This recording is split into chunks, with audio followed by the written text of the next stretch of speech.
Hello my dear class 7 learner. आज का हमारा टॉपिक एन एलियन हैंडबुक के यूनिट 5 से लिया गया है, जिसका टाइटल है गोलू ग्रोज अनोज। इसमें गोलू जो है एक हाथी रहता है जिसका नाक जो है कैसे लंबा एक सूर की तरह हो जाता है, उसकी ये कहानी है। तो चलिए देखिए, इसे मैं आपको लाइन टू लाइन एक्सप्लेन करती हूँ, फिर आपको आराम से समझ में आ जाएगा। Long long ago the elephant had no trunk. कहता है लंबे समय तक जो है वो जो एलिफेंट हाथी उसे के पास सूर नहीं था। ट्रंक का मतलब होता है सूर। तो पहले जो था हाथी के पास सूर नहीं था। He had only a bulgy nose. उसके पास बस एक बल्गी सा नोज था। बिग एज ए बूट, जो एक बूट की तरह बड़ा था। And he could wriggle it from side to side, जिसमें दो साइड से, जैसे हम लोग का नाक कैसे होता है जिसमें दो छोटे से छेद होते हैं जिसमें हम लोग सांस लेते हैं, उसी कह रहे हैं, उसी की तरह उसका भी नाक हुआ करता था, जो साइज में बड़ा रहता था और दो छोटे छेद जिससे वो सांस लेता था, wriggle करता था। But couldn't pick up with things with it, पर वो अपने नाक से कोई भी सामान उठाता नहीं था। क्योंकि हम लोग जानते हैं, अभी जो हम लोग हाथी का हुलिये के बारे में जानते हैं, वो कैसा कि हाथी के पास सुर होता है और वो अपने सुर से हर चीज़ को उठा सकता है। पर काफ़ी समय पहले की बात है जब हाथी के पास भी सुर नहीं हुआ करता था, एक वैसा ही नाक हुआ करता था जैसे हम लोग का होता है। उससे कोई भी सामान नहीं उठा पाता था। दरवाजा बेबी एलिफेंट कॉल्ड गोलू। कह रहा है कि यहाँ पे एक बेबी एलिफेंट था जिसका नाम था Golu. He too had no trunk but only a bulgy knows,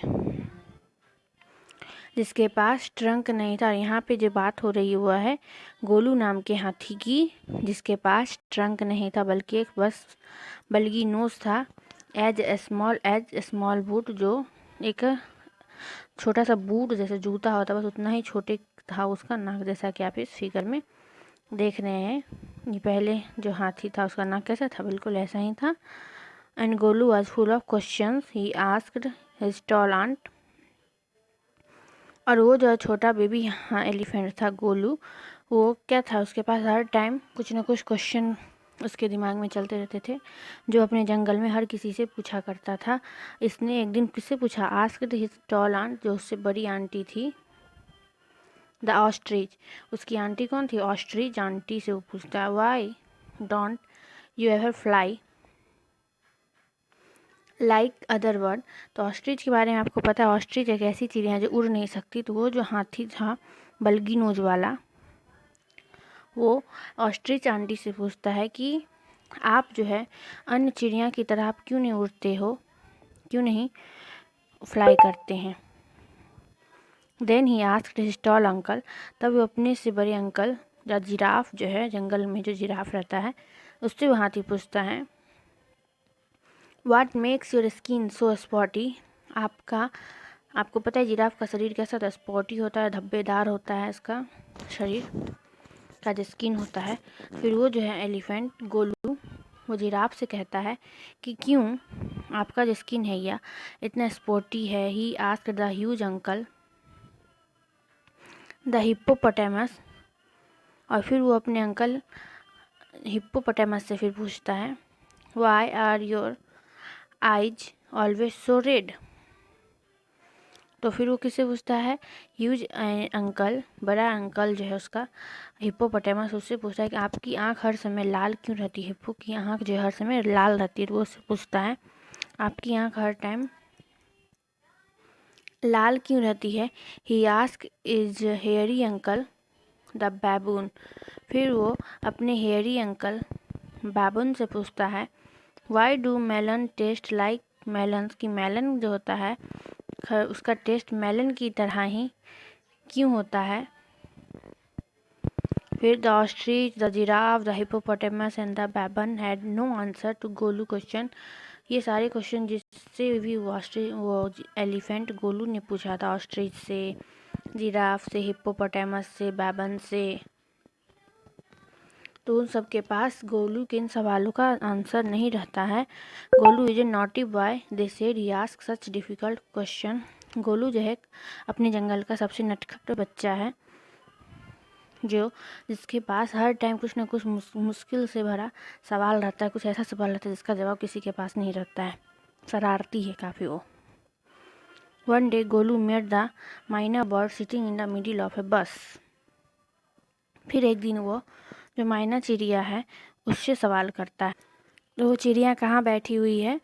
तो झाड़ियों के बीच में बैठी हुई है वो चिड़िया, जिससे वो सवाल करता है। बुश का मतलब होता है झाड़ी।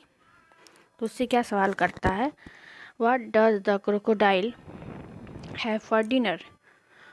तो वो जो है माइना पक्षी से सवाल करता है जो झाड़ियों के बीच बैठी है क्रोकोडाइल के बारे में, कि क्रोकोडाइल जो है वो क्या अपने डिनर में क्या खाता है, उसका क्या भोजन है। तो Myna said, go to the bank of the great grassy Limpopo river and find out.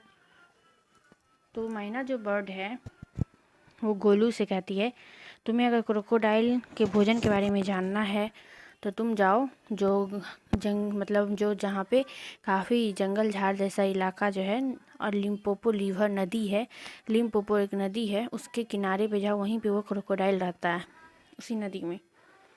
तो उसी के किनारे जाओ तो तुम्हें पता चल जाएगा कि ये क्रोकोडाइल जो है वो क्या खाता है, उसका क्या डिनर है।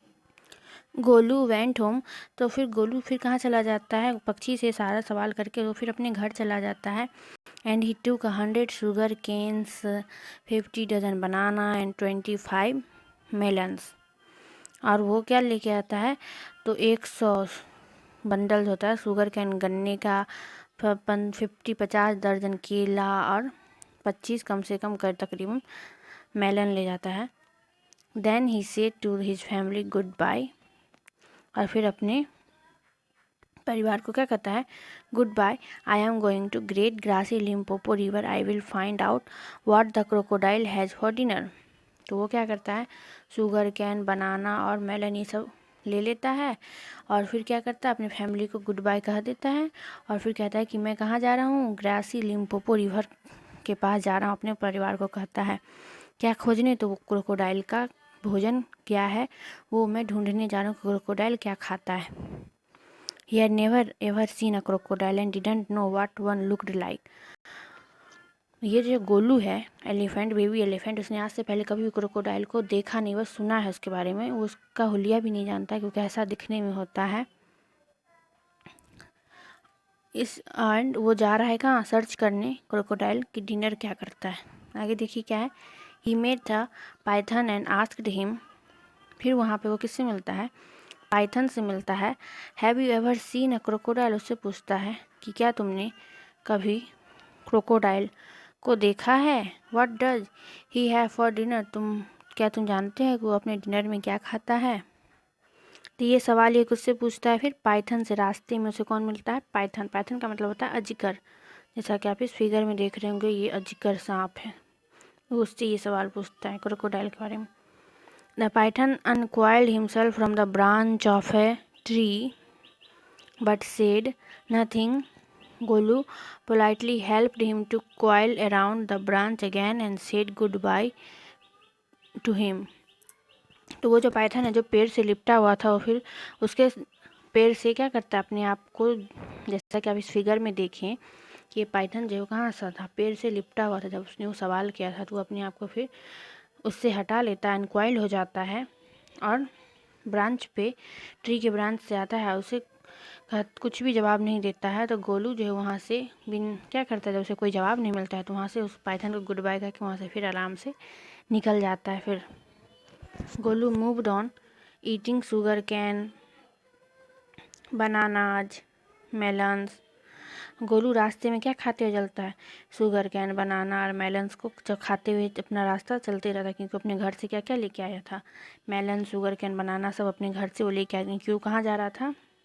उस रिवर के पास जा रहा था जहाँ पे वो क्रोकोडाइल रहता है। After a few days he reach the very edge of the great grassy Limpopo river. कुछ दिनों के बाद वो जो था एलिफेंट, बेबी एलिफेंट, कहाँ पहुँच गया? उस नदी के किनारे पहुँच गया, ग्रेसी लिम्पोपो रिवर के पास किनारे, जहाँ पे क्रोकोडाइल रहता है। On the bank of the river he saw a log of would. तो वहाँ पे उसने, हाथी ने क्या देखा? बहुत सारा लकड़ियों का लॉग। लट्ठा, लॉग का मतलब था लट्ठा। तो उसने वहाँ पे क्या देखा नदी किनारे, बहुत सारा लकड़ी का उसने लट्ठा देखा। It was really the crocodile who winked at him.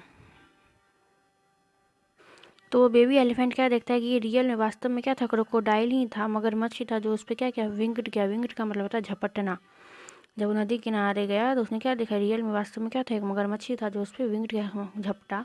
Excuse me said Golu. फिर गोलू से कहता है excuse me, have you ever seen a crocodile. उस क्रोकोडाइल से पूछ रहा है कि क्या आपने कभी क्रोकोडाइल को देखा, क्योंकि जो गोलू था बेबी एलिफेंट, उसने आज से पहले कभी क्रोकोडाइल को देखा नहीं था, उसका हुलिया नहीं जानता था, इसलिए उससे पता नहीं था कि क्या एक्चुअल में क्रोकोडाइल ही है। तो उससे पूछता है कि क्या आपने क्रोकोडाइल को देखा है। The crocodile winked again and lift half his tail out of the mud. वो क्रोकोडाइल जो था वो उससे फिर झपटता है बार बार, और उसको खींच के कहाँ ले आता है, उसके थोड़े से टेल को, पूंछ को, कहाँ पे, मड में। क्योंकि आपको पता है क्रोकोडाइल कहाँ रहता है, मड में रहता है, कीचड़ में रहता है, वहाँ पे उसके टेल को थोड़ा सा खींच के ले आता है। कम हेयर लिटिल वन, उससे कहता है छोटा बाबू तुम अंदर आओ। Said the crocodile why do you ask such question. तुम इस तरह के सवाल क्यों पूछ रहे हो। I want to know, come close little one, for I am the crocodile. And he said crocodile tear to show it was a quite true. तो वो गोलू कहता है कि मैं जानना चाहता हूँ कि क्रोकोडाइल कैसा होता है, कौन है, और इसलिए मैं यहाँ पे क्या हूँ, मैं आया हूँ, और वो रात को क्या खाना खाता है। तो क्रोकोडाइल ऐसा सुन के कहता है कि ठीक है, तुम मेरे नज़दीक आओ और नज़दीक आओ, मैं ही क्रोकोडाइल हूँ। और आपको क्रोकोडाइल के आंसू का एक कहावत सुना ही होगी, मगरमच्छ के आंसू मत बहाओ। अक्सर लोग कहते हैं कि मगरमच्छ नकली आंसू बहाने में सबसे आगे होता है। तो वो मगरमच्छ भी वैसे ही क्या करता है, वहाँ पे क्या करता है, टीयर्स का मतलब आंसू दिखाता है। वो दिखा तो वो जो हाथी ये कहता है कि सच में ये सही कहावत थी, या सही कहा लोगों के द्वारा सुना गया है कि मगरमच्छ के आंसू, समझे, मगरमच्छ के आंसू के बारे में। क्योंकि वो इस जगह क्रोकोडाइल का कहता है तुम मेरे पास आओ लिटिल वन, मैं ही मगरमच्छ हूँ, और अपने आंसू बहा के दिखाता है। Golu was afraid but she sat down on the bank and said. Golu जो है अब थोड़ा डर जाता है उसकी बातें सुनकर, पर वो फिर भी वो उस नदी के किनारे जहाँ पे वो गया था वहाँ पे थोड़ा सा और पास जाकर थोड़ा सा बैठता है और कहता है you are the very person I was looking for. तुम वही आदमी, मतलब इंसान हो, जानवर हो, वही हो जिसकी मुझे तलाश थी। क्योंकि वो कुर्सी खोज रहा था, गोलू क्रोकोडाइल को ही खोज रहा था, तो ऐसा उससे कह रहा है कि तुम वही हो जिसे मैं कई दिनों से ढूंढ रहा था। Please tell me what you have for dinner. Please कृपया करके मुझे बताओ कि तुम अपने रात के भोजन में क्या खाते हो, क्योंकि वो यही जानना चाह रहा था Golu. Come here little one and I will whisper the answer to you, said the crocodile. तो वो क्रोकोडाइल फिर उस हाथी से कहता है, बेबी एलिफेंट से, कि गोलू तुम मेरे पास आओ, और पास आओ तभी तो मैं तुम्हें विस्पर करूँगा, फुसफुसा के मैं धीरे से तुम्हारे सब, वो फुसफुसा कैसा बोलता है, तुम मेरे पास तो आओ तब मैं तुम्हें तुम्हारे सवालों का जवाब दूंगा। वो क्रोकोडाइल फुसफुसाते हुए ऐसा बोलता है। Golu put his head down close to the crocodile snout and crocodile catch him by the nose. तो उस क्रोकोडाइल के कहने पे गोलू जो है वो धीरे से थोड़ा सा अपना सर जो है उस क्रोकोडाइल के हल्का नज़दीक, जो उसका टुड्डी होता है उसके पास ले जाता है, और फिर क्रोकोडाइल क्या करता है, उसके नाक को पकड़ लेता है। जब ही वो गोलू जो उसके पास हल्का सा अपना सर लेता है कि वो क्रोकोडाइल उसका नाक को ही पकड़ लेता है। I think said the crocodile today a baby elephant will be my dinner. और फिर वो क्रोकोडाइल कहता है कि आज शायद ये बेबी एलिफेंट ही मेरा भोजन बनेगा, मेरा डिनर बनेगा।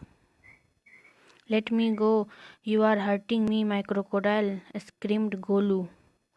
तो वो जो है फिर गोलू का जब वो नाक पकड़ लेता है, गोलू कहता है कि मुझे जाने दो, मुझे जान, तुम मुझे क्या कर रहे हो, चोट पहुंचा रहे हो, तकलीफ दे रहे हो, ऐसा गोलू कहता है, अपने आप को बचाने की कोशिश करता है। The python who had been quietly following Golu, जो पाइथन था जो उसे रास्ते में मिला था गोलू को, जिससे गोलू ने ये सवाल किया था कि क्रोकोडाइल का भोजन क्या है, तो वो भी गोलू का पीछा करते करते उस नदी के किनारे पहुंचा था देखने के लिए। क्योंकि वो पाइथन तो जान ही रहा था कि क्रोकोडाइल किसी को भी नहीं छोड़ता था, इंसान हो जानवर हो, उसका तो भोजन वही होता है। इसलिए वो उसका धीरे धीरे पीछा करते हुए वहाँ तक आया था, जो लिम्बोबो रिवर थी उसके पास। और फिर उसने क्या देखा, came to the bank and said, if you do not pull as hard as you can, the crocodile will drag you into the stream. फिर वो पाइथन जब आता है तो देखता है कि क्रोकोडाइल उसका नाक को पकड़ लिया है, तो उसे दूर से ही उसे बोलता है, सलाह देता है कि गोलू, तुम जितनी कोशिश हो सके ज़्यादा से ज़्यादा अपने आप को पीछे की ओर ढकेलो और खींचने की कोशिश करो, नहीं तो क्रोकोडाइल क्या करेगा, तुम्हें उस मड में खींच लेगा और अपना भोजन बना लेगा, ड्रैग कर देगा, उससे खींच के अपना भोजन बना लेगा। जल्दी करो और अपने आप को खींचो और बचाव करो। वो पाइथन उसे सलाह दे रहा है। Golu sat back on his little haunches and pulled. Haunch का मतलब होता है जांग। तो गोलू जो है, जो नॉटी एलिफेंट, बेबी एलिफेंट, वो क्या करता है, अपने जांग पे बैठता है और अपनी तरफ से जितनी कोशिश हो सके खींचने की, वो पूरी कोशिश करता है अपने आप को खींचने की और बचाव करने की उसको क्रोकोडाइल से। The crocodile split into the water, making it all creamy with great sweep of his tail, and he also pulled and pulled. वो मगरमच्छ जो है वो क्या हो जाता है, मगरमच्छ और हाथी के बीच में जो खींचातानी हो रही थी, इस बीच में वो मगरमच्छ जो है वो फिर से कहाँ डूब जाता है, अपनी कीचड़ में डूब, जैसे वो क्या हो जाता है, काफ़ी क्रीमी हो जाता है, वो मड में चला जाता है। एंड देन क्या होता है, उसके पूँछ, उसका पूरा शरीर पूरे इस तरीके से उस कीचड़ से लटपट हो जाता है, पर वो फिर भी क्या करता है, पुल करते रहता है, वो हाथी को खींचता रहता है और हाथी अपने आप को पीछे की ओर खींचता रहता है। Then the python coiled himself Golu the stomach and said. फिर जो पाइथन अजगर रहता है वो भी गोलू की मदद करने आता है और वो अपने आप को गोलू के पेट में लपेट लेता है, क्योंकि आपको पता है अजगर कैसा होता है, सांप की तरह होता है, एक तरह का सांप ही होता है। तो अपने आप को पूरे तरीके से गोलू के पेट में खुद को लपेट लेता है। लेट पुल हार्डर, और वो भी उसे खींचने में काफ़ी मदद करता है। Golu dug in all his 4 leg in the mud and pull. Golu बार बार क्या क्या हो रहा है, मगरमच्छ के खींचने की वजह से कभी कभी मड में, फिर बार बार उसका चारों लेग डूबता जा रहा है। The nose kept on stretching, और उसका नाक जो है उसका खिंचाव काफ़ी बढ़ रहा है, क्योंकि वो जो मगरमच्छ था उसके मुंह में क्या था, उसका नाक ही था, जिसे वो पकड़ के गोलू को मड में खींचने की कोशिश कर रहा था। At each pull the nose grew longer and it hurt Golu. और जैसे उधर पाइथन उसको बचाने के लिए गोलू को अपने पेट में लपेट के इधर खींच रहा था ताकि वो मड से बाहर आ जाए, तो वहीं दूसरी तरफ मगरमच्छ अपना भोजन बनाने के लिए गोलू को उसके नाक को खींचते जा रहा है, जिससे उसका नाक में क्या हो रहा था, स्ट्रेचिंग आते गया, खींचने की वजह से तनाव आते गया, खिंचाव हो गया, और उसका नाक जो था उसे काफ़ी चोट हुई, हार्म हुआ, एंड वो लंबा होता चला गया उस खिंचाव की वजह से। Golu the nose was now 5 feet long, और इस खिंचाव में उसका नाक जो था, जो छोटा सा था, बल्गी था, हल्का बड़ा नाक, बल्गी नाक, वो क्या हो गया, एक सुर की तरह लंबा 5 फीट जैसा हो गया। But it was free at last, लेकिन अब वो गोलू जो है उस मगरमच्छ के जाल से बच जरूर गया। उसका भोजन नहीं बना, लेकिन उसका नाक क्या हो गया, 5 फीट लंबा हो गया उस खींचातानी में। आगे देखिए क्या है, Golu set down with his nose wrapped up in a big banana। अब गोलू जो है वो जब बच जाता है तो एक जगह आराम से आके बैठता है और अपनी नाक को किससे रैप करता है, बनाना लीफ से, and hung it in the great grassy Limpopo river to cool. और उसे एक लिम्पोपो रिवर में बैठ के ठंडा होने के लिए छोड़ देता है, क्योंकि इस खींचातानी में उसका नाक जो था काफ़ी लंबा हो गया और काफ़ी जख्मी हो गया था, जिस कारण उसे वो ठंडा होने के लिए छोड़ दिया, ताकि वो सोचा कि अगर ऐसा होगा तो उसका नाक फिर से पहले वाले नाक की तरह हो जाएगा, क्योंकि अभी उसका नाक कैसा हो गया, सूर की तरह काफ़ी लंबा हो चुका था। Golu sat there for 2 days waiting for his nose to cool and to shrink. It grew cool but it didn't shrink। तो गोलू जो था अपने घर 2 दिन तक लिम्पोपो रिवर के पास से नहीं गया, क्योंकि वो इसलिए वहाँ बैठा रहा, रुका रहा 2 दिन तक, ताकि वो सोचा कि जो नाक इस खींचातानी में उसका काफ़ी लंबा हो गया है और काफ़ी हर्ट हो गया, वो क्या होगा, धीरे धीरे जब थोड़ा कूल हो जाएगा, ठंडा हो जाएगा, तो क्या हो जाएगा, सिकुड़ जाएगा, और फिर उसे वापस उसी वैसा ही बन जाएगा जैसा उसका पहला नोज। लेकिन ऐसा होता है ना, उसका नाक कूल तो हो जाता है, थोड़ा ठंडा हो जाता है, उसे राहत तो मिल जाती है उस नदी में रखने से, लेकिन सिकुड़ता नहीं है, वो लंबा का लंबा ही रह जाता है, ट्रंक की तरह बन जाता है। At the end of the second day, a fly came and stung Golu on the shoulder. Golu lifted his long nose trunk and with the heat the fly dead। फिर उसी का दूसरा दिन जब होता है तो अब गोलू जो है जब बैठा रहता है तो वहाँ पे क्या होता है, एक फ्लाई मक्खी जो उसके नाक के पास आती है, उसे भन भन करते हैं उसके शोल्डर पे। तो फिर वो क्या करता है, उसे बचाव के लिए अपना सूर से अपने शोल्डर पे मारता है, जिससे वो मक्खी मर जाती है उस लंबे ट्रंक की वजह से, और उसकी भनभनाहट ख़त्म हो जाती है गोलू को जो परेशान कर रहा था। Advantage number 1, hissed the python you couldn't have done it with a small nose. तो फिर वो पाइथन जैसे कहता है कि ये तो तुम्हारे शुर का क्या हुआ, एडवांटेज हो गया, लाभ है कि तुम्हारा नाक इतना लंबा हो गया कि तुम अब अपने इस नाक से बहुत सारी चीज़ कर सकते हो जो तुम अपने छोटे नाक से नहीं कर सकते थे। Try and eat a little now. फिर वो कहता है कि तुम कोशिश करो इस जंगल में अपने नाक की मदद से कुछ भोजन की सामग्री खाने की या उसे लाने की। Golu put out his trunk and plucked large bundle of grass. फिर गोलू अपना जो परेशान था कि अब मेरा नाक इतना लंबा हो गया, वो कैसे घर जाएगा इतनी बड़ी नाक लेके। तो फिर जब वो मक्खी को मारने के बाद वो फिर क्या करता है, पाइथन के कहने के अनुसार अपने भोजन के लिए वो बंडल ऑफ ग्रास जो है उसे क्या करता है, तोड़ता है बड़े बड़े पेड़ के डालों से, ऊंची डालियों से। किसकी मदद से, तो अपने सुर की मदद से तोड़ता है, प्लग्ड करता है। प्लग्ड का मतलब होता है तोड़ना, किसकी मदद से, ट्रंक, सुर से। He dusted it against his foreleg and stuffed it into his mouth. तो फिर वो गोलू क्या करता है, जो बंडल जो था जहाँ पत्तियों का, जैसे उसने अपने सुर से तोड़ा था, उसे वो सुर की मदद से अपने मुंह में डाल लेता है। बस अपने पाँव को बस धूल हटाता है और अपने बंडल्स को झाड़ के वो खा लेता है, लेके तोड़ के खा लेता है। किसकी मदद से, तो वो जो लंबा नाक जो उसका हो गया था ट्रंक, उसकी मदद से। वो अब ट्रंक उसका क्या बन गया, एडवांटेज बन गया, उसके लिए लाभकारी हो गया, ना कि हार्मफुल हो गया। आगे कह रहा है एडवांटेज नंबर 2, तो उसका नाक का दूसरा एडवांटेज क्या हुआ, hissed the python he could not have done it with a small nose, don't you think the sun is too hot now. तो कह रहा है कि तुम्हारा दूसरा जो इसका एडवांटेज है इस नाक का, जो उसे पाइथन बताता है कि तुम ऐसा जो है अपने छोटे नाक से नहीं कर सकते थे। तुम सोचो कि सूरज जो है कितना गर्म है।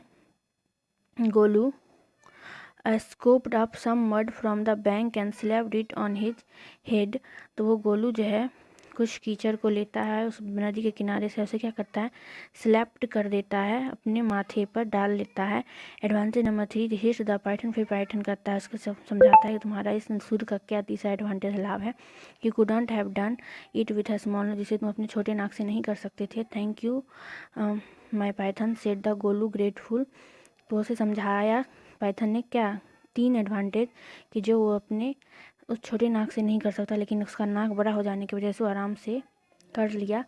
तो पहला क्या था कि उस नाक से उसने मक्खी को मारा बैठे हुए एक ही जगह पे। दूसरा, एक ही जगह बैठ के खड़े होकर उसने ब्रांचेज जो थी लीफ की उसे तोड़ लिया। तीसरा, जब उसे काफ़ी गर्मी लगी तो नदी में से पानी या कीचड़ को लेकर अपने शरीर को ठंडक करने के लिए उसने धूप की रोशनी से बचाव के लिए डाला। जैसा वो अपने छोटे नाक से नहीं कर सकता था, ऐसा उसे पाइथन बता रहा है, उसे समझा रहा है कि तुम्हारा इस नाक का कोई डिसएडवांटेज नहीं है, बल्कि तुम्हारे तो इसका फ़ायदा ही हो गया इस लंबे नाक का। ऐसा करके पाइथन उसे जज करता, वो उसे समझाता है। Thank you my Python, said the Golu grateful of Python. उसका जो गोलू उस पाइथन का बहुत धन्यवाद देता है, कहता है तुम्हारा बहुत धन्यवाद है, तुमने मुझे इतना अच्छा सबक दिया, सिखाया कि नाक मेरे लिए डिसएडवांटेज नहीं बल्कि एडवांटेज के रूप में इसका उपयोग कर। I will remember all this, मैं इसे हमेशा याद रखूँगा तुम्हारे सीख। And now I will go back to my family, और अब मैं अपने घर वापस जा सकता हूँ, ऐसा वो कहता है और चला जाता है। तो हाथी जो उस मगरमच्छ और हाथी के बीच में जो झगड़ा हुआ था, उसके बाद वो उस लिम्पोपो रिवर के पास क्यों बैठा हुआ था, कि उसका नाक फिर से पहले की तरह हो जाए, तब वो अपने घर वापस जा सके। नहीं तो उसके घर के पेरेंट्स क्या कहेंगे कि तुमने क्या कर लिया, तुमने अपनी जिद के आगे क्या किया जिसकी वजह से तुम्हें ये सब झेलना पड़ा। लेकिन जब उस पाइथन ने उसे समझाया कि तुम्हारा नाक जो पहले छोटा था अब ये लंबा हो गया, इसका तुम्हें डिसएडवांटेज नहीं बल्कि एडवांटेज ही हो रहा है, तुम इसका सही एडवांटेज के तौर पे यूज कर सकते हो, यूटिलाइज कर सकते हो। तब उसे जब ये समझ में आया तब वो काफ़ी हैप्पी हो गया और फिर वापस अपने घर चला गया। I hope my dear learner, आपको ये story Golu grows and nose, कि गोलू का नाक कैसे बड़ा हो गया, एक छोटे से बल्गी जो नोज था उसे कैसे ट्रंक में कन्वर्ट हो गया, आपको अच्छे से समझ में आ गया होगा। एंड अगर कोई भी क्वेरी होगी तो कमेंट ज़रूर करिएगा, and like share and subscribe करना नहीं भूलिएगा। Thanks for watching video, bye bye.